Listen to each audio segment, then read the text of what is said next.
The firearms market is filled with good guns. Even if you just placed a few $100, there are probably a dozen high-quality guns you can still choose from. However, some products aren't just worth batting an eye, regardless of their price and brand. Some of these guns have proved to be so distasteful for very specific reasons that even the most forgiving shooters out there can't just pick them up anymore. What's up, everyone? This is your boy Ted, and this episode, I will be listing some of the guns you'll probably hate after using them. Before we get underway, please remember to hit the like and subscribe buttons. I know it is a chore, but these simple clicks help my channel immensely. Now let's return to the video. Glock 22. The Glock 22, which is chambered in the 40 S&W cartridge, is one of the most notable service pistols in America. If you haven't guessed it yet, the 40 S&W caliber used by the Glock 22 is the middle child of the 45 Auto, which is a heavy caliber, and the 9mm, or the most popular caliber in the world right now. Is the Glock 22 a bad gun? Not at all. It is the worst gun you could ever purchase. Not really. I mean, this is a Glock, and it is a gun trusted by many LEOs now, so its quality or performance doesn't suck at all. It's reliable and accurate, the gun simply works. So why there's a hate in Glock 22? Do I hate Glock 22? Personally, I don't hate the Glock 22. My problem is the caliber that it uses. The 40 S&W is a potent and effective cartridge, and it's safe to say that it's a good choice for duty purposes. However, my particular problem is its availability. Between a 9mm and 40 S&W, the 9mm is a whole lot easier to find.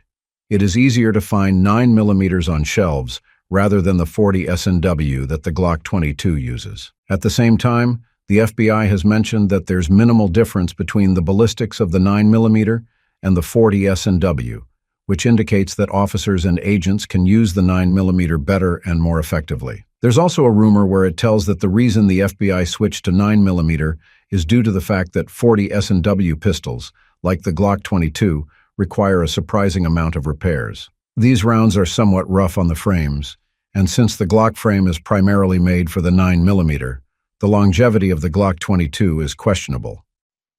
Beretta Tomcat. All I can say is that the Beretta Tomcat is an icon in its own right. It's functional and usable for daily carry. I mean, this is a small gun, so that should be the case. I am also a big fan of its tip-up barrel, and it simplifies the process of loading a +1 round. Similar to the Beretta 92, the Tomcat is a double-action, single-action hammer-fired pistol, which means that it has a fantastic shooting operation. Well, I am a sucker for hammer-fired guns in the first place. However, the Tomcat isn't perfect, and perhaps that is the reason why some folks aren't sold to it. Right now, the original Tomcats are already buried deep in the market, because, well, they aren't simply for everyone's taste.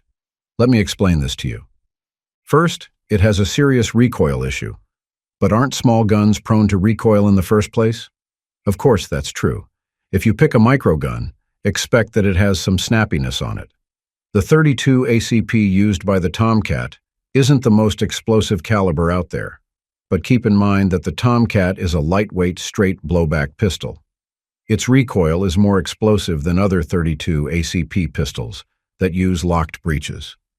Second, despite being a double-action, single-action pistol, its trigger isn't good. The double-action, for instance, is too heavy, which did appall me considering that Beretta is known for its lightweight triggers. And while the single action doesn't suck, it's just average at best. Also, the Tomcat is thick, actually thicker than the Sig P365. That's just a little gripe, but that's one reason why some aren't sold with the Tomcat as a pocket carry gun. The biggest reason why there's hate on the Tomcat is its pesky slide bite. It's nasty, and you wouldn't want to deal with that. It's a pain, and it gradually affects your overall accuracy. High-point C9. Many high-point guns, especially the C9, are touted as laughing stocks.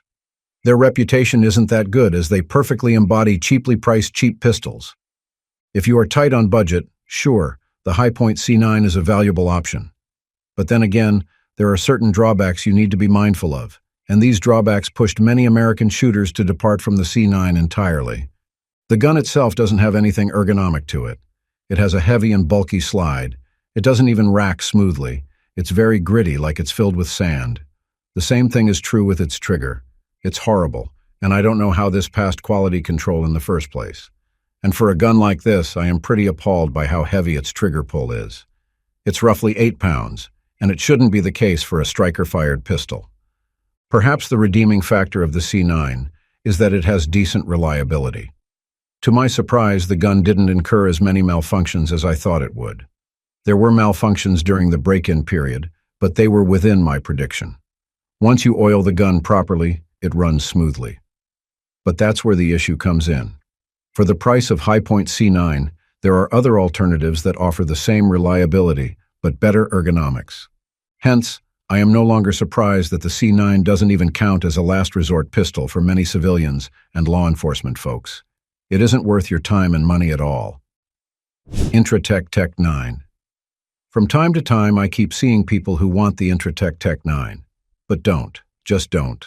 Well, if you have the money to spare and you feel like there's no harm in trying, then yes, you are free to try this. But if you don't want to waste any time or money, skip this one right from the get-go, as they are known to be unreliable. One of the reasons for Tech 9's unreliability is its heavy reciprocating mass. The heavy reciprocating mass results in greater felt recoil when firing the weapon, which isn't surprising since the heavier the mass, the more energy is needed to accelerate and decelerate. The recoil is excessive on the Tech 9 given its nature as a firearm, and it makes it difficult for anyone to control it. It's already a surprise if you can empty its 10-round mag, but most of the time, failures start appearing after 3 to 4 rounds, even if you are just using standard FMJ. The remainder of the firearm is predominantly made from stamped steel, a quality similar to other inexpensive submachine guns, such as the M3A1. However, the Tech DC9 distinguishes itself by incorporating a polymer lower receiver. While the usage of polymer undoubtedly reduced manufacturing expenses, it also degraded the overall quality of the firearm, given that it became too lightweight for its direct blowback operation, which relies on a heavy bolt. Furthermore, the accuracy of the Tech 9 is uninspiring due to both the weapon's disproportionate amount of recoil and crude stamped sights. The metal has an unattractive but durable parkerized finish, and the whole gun looks rudimentary. I am not saying that the gun is built with flimsy parts. Instead, what I want to point out is that it has a crappy design, and that tarnished the reputation of the gun in the civilian market. Car K40. The Car K40 is probably one of the most disliked compact pistols on American soil. It's downright affordable, but the quality is horrifyingly cheap. I mean, just take a look at its trigger. On the surface, it seems fine, but when you pull it, you can feel a lot of grind and grit to it. It feels like there are tons of tiny pebbles or stands stuck on its trigger for it to work like that. And hey, you might ask, why don't you clean the trigger instead? Well, I spent hours polishing its trigger because I thought that was causing the problem. However, even after doing that repeatedly, the trigger remains gritty. It creeps a lot while on the take-up, so it's kind of difficult to tell if I'm hitting a break or not. You can fire 1,000 rounds or more, and it will still be hard to find its break. Its reset isn't tactile, and there's even no sound on it. And to be fair, I'm not the only person who has experienced this problem in the Car K40. Anyone who has used the gun would have the same stories to tell, and that's pretty much the consensus of the market for this particular pistol. Sure, the gun is affordable, but its trigger quality is a turnoff. Plus, the gun isn't accurate and has reliability issues. There's no fixing the Car K40. I suggest that you don't make the same mistake of buying this out of curiosity. Thanks for watching. If you want to see more gun videos like this, just click the subscribe button and notification bell. Take care and stay safe.